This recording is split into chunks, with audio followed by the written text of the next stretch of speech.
ब्रह्मा जी ने कहा, आपके द्वारा कहा गया है कि विधिपूर्वक किया गया मार्गशीर्ष संस्कार आपको प्राप्त करने में सहायक होता है। हे देवों के देव, इसकी क्या प्रक्रिया है? हे केशव, मुझे सब कुछ बताओ।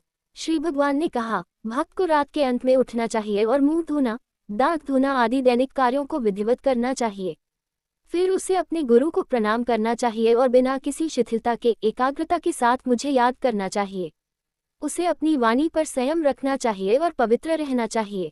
फिर उसे मेरे सहस्र नामों, जिसे विष्णु सहस्र नाम कहा जाता है, का पाठ करके भक्तिपूर्वक मेरी महिमा करनी चाहिए। उसे विधिवत मल मूत्र त्यागने के लिए गांव से बाहर जाना चाहिए। निर्धारित तरीके से अंगों को साफ करने के बाद उसे आचमन पानी पीना करना चाहिए। दांत साफ करके विधिपूर्वक स्नान करना चाहिए। फिर उसे तुलसी के पौधे के नीचे से कुछ मिट्टी और उसकी कुछ पत्तियां लेनी चाहिए।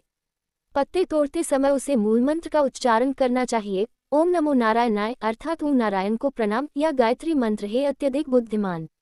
मंत्र पढ़ते हुए उस मिट्टी को अपने पूरे शरीर पर लगाना चाहिए और फिर जल से स्नान करना चाहिए। उन्हें अघमर्षण मंत्र का जाप करना चाहिए।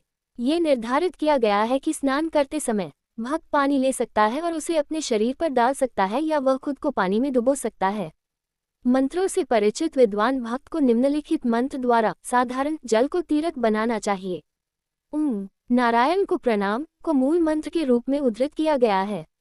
बहुत पवित्रता के साथ उसे सबसे पहले आचमन का अनुष्ठान करना चाहिए और फिर दरभा घास को अपने हाथ में लेना चाहिए। चतुर व्यक्ति को उसके चारों ओर 4-4 हस्तों की भुजाओं वाला एक वर्ग बनाना चाहिए और फिर इन मंत्रों के द्वारा गंगा का आह्वान करना चाहिए। हे जाह्नवी, तुम विष्णु के चरणों से पैदा हुई हो। आप एक वैष्णवी विष्णु के भक्त हैं। विष्णु आपके देवता हैं। जन्म से मृत्यु तक किए गए पापों से हमें बचाएं। वायु पवन देवता ने कहा है कि आकाश, पृथ्वी और स्वर्ग में 35 करोड़ तीर्थ हैं। हे जाह्नवी, ये सब आप में विद्यमान हैं। देवों में आपके नाम नंदिनी, नलिनी, दक्षपुत्री और वेगा हैं। योगियों के लिए आप विश्वगा हैं। आप विद्याधारी, सुप्रसन्ना, लोक प्रसादिनी, क्षेम, जाह्नवी, शांता और शांति प्रदायिनी हैं। स्नान के समय सदैव इन सभी नामों का जाप करना चाहिए। 3 धाराओं में बहने वाली गंगा वहां सदैव विद्यमान रहेगी। मंत्रों को 7 बार दोहराया जाएगा। हथेलियों को आपस में जोड़कर सिर के ऊपर रखकर 3, 4, 5 या 7 डुबकी लगाकर स्नान करना चाहिए। इसी प्रकार निम्नलिखित मंत्र का जाप करके विधिपूर्वक मिट्टी से स्नान करना चाहिए। हे वसुंधरा, घोड़ों से चलने वाली, रथों से चलने वाली और विष्णु से मापी जाने वाली, हे मिट्टी, मेरे पाप दूर कर, मेरे द्वारा किए गए दुष्कर्मों को दूर करो। तुम्हें 100 भुजाओं वाले कृष्ण सूअर के रूप में ने ऊपर उठा लिया था। हे पवित्र, सभी प्राणियों की उत्पत्ति के स्रोत, आपको नमस्कार है। इस प्रकार उसे स्नान करना चाहिए और उसके बाद आदेश के अनुसार आचमन संस्कार करना चाहिए। फिर वह पानी से बाहर आएगा और किनारे पर सफेद कपड़े पहनेगा। आचमन संस्कार के बाद उसे देवताओं, पितरों और ऋषियों को तर्पण देना चाहिए। गीले कपड़ों से पानी निचोड़कर आचमन संस्कार करना चाहिए और धुले हुए कपड़े पहनने चाहिए। हे श्रेष्ठ ब्राह्मण, उसे सुंदर शुद्ध मिट्टी लेनी चाहिए और उसे मंत्रों से अभिमंत्रित करना चाहिए। फिर वैष्णव को माथे और शरीर के अन्य हिस्सों पर उचित क्रम और संख्या में सावधानीपूर्वक ऊर्ध्वाधर पवित्र चिन्ह लगाना चाहिए। हे ब्राह्मण, एक ब्राह्मण के पास सदैव 12 पुंड होने चाहिए। हे पुत्र, क्षत्रियों के पास 4 होने चाहिए। ये स्मृति में निर्धारित है कि वैश्यों के पास 2 पुंड होने चाहिए। ये निर्धारित किया गया है कि महिलाओं और शूद्रों के पास केवल 1 पुंड होना चाहिए।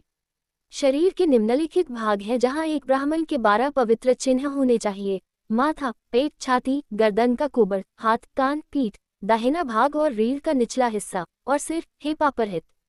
क्षत्रिय के माथे, छाती और भुजाओं पर पवित्र चिन्ह होने चाहिए। वैश्य को अपने माथे और छाती पर तथा शूद्र और स्त्रियों को माथे पर पवित्र चिन्ह धारण करना चाहिए। उनका न्यास संस्कार इस प्रकार होगा: माथे पर केशव, पेट पर नारायण का ध्यान, छाती पर माधव का, गर्दन के कुबर पर गोविंद का, पेट की दाहिनी ओर विष्णु का, पेट पर मधुसूदन का ध्यान करना होगा। दाहिनी भुजा, कान के मूल में त्रिविक्रम, बाईं ओर वामन, बाईं भुजा पर श्रीधर, कान पर ऋषिकेश, पीठ पर पद्मनाभ और निचली रीढ़ पर दामोदर हैं। धोने के जल से वासुदेव को मस्तक पर स्थापित करना चाहिए। यह एक ब्राह्मण द्वारा किया जाना है। क्षत्रिय को क्या करना चाहिए? उसे अपने माथे पर केशव का और छाती पर माधव का ध्यान करना चाहिए। हे प्रिय, उसे अपनी भुजाओं पर न्यासा के लिए मधुसूदन को याद करना चाहिए। क्षत्रिय की विधि बताई गई है। वैश्य का कर्तव्य सुनो, उसे माथे पर केशव का और छाती पर माधव का ध्यान करना चाहिए। स्त्रियों और शूद्रों को माथे पर केशव का स्मरण करना चाहिए। भक्त को मुझे प्रसन्न करने के लिए इस प्रक्रिया के अनुसार पुनरुच्चार चिन्ह लगाना चाहिए। गहरे रंग का तिलक शांति के लिए अनुकूल माना जाता है। लाल रंग दूसरों पर विजय पाने का कारक होता है। वे कहते हैं कि पीला रंग समृद्धि और वैभव के लिए अनुकूल होता है। सफेद रंग मोक्ष प्रदान करने वाला और शुभ होता है। वे भाग्यशाली व्यक्ति जो विशेष रूप से विष्णु या पंचरात्र संप्रदाय के अनुयायी से जुड़े हुए हैं और सभी लोगों के कल्याण में लगे हुए हैं, उन्हें बीच में एक अंतराल के साथ हरि के पैर के आकार में अपना पुनरा बनाना चाहिए। इसके बीच में एक छेद रिक्त स्थान अवश्य छोड़ना चाहिए। सचमुच ये हरि का निवास है। ऊपर ये सीधा और कोमल है। ये सूक्ष्म, बहुत आकर्षक, अच्छी तरह से परिभाषित पक्षों के साथ है। वह एक नीच ब्राह्मण है जो बीच में बिना किसी अंतराल के पुण्य चिन्ह बनाता लगाता है, क्योंकि वह मुझे वहां पुण्य चिन्ह के अंतराल में निवास करने वाली लक्ष्मी के साथ भगा देता है। निम्न स्तर के ब्राह्मण जो भीतर खाली जगह के बिना ऊर्ध्वाधर पुण्य चिन्ह बनाते हैं, वे वास्तव में अपने माथे पर कुत्ते के पैर की छाप लगाते हैं। इसमें कोई संदेह नहीं है। अतः हरि के साथ सालोक्य की प्राप्ति, हरि के लोक में निवास के लिए ब्राह्मण को हमेशा बीच में एक अंतराल वाला पुण्य रखना चाहिए। भीतर बड़े अंतराल वाला पुण्य चिन्ह बहुत शुभ होता है।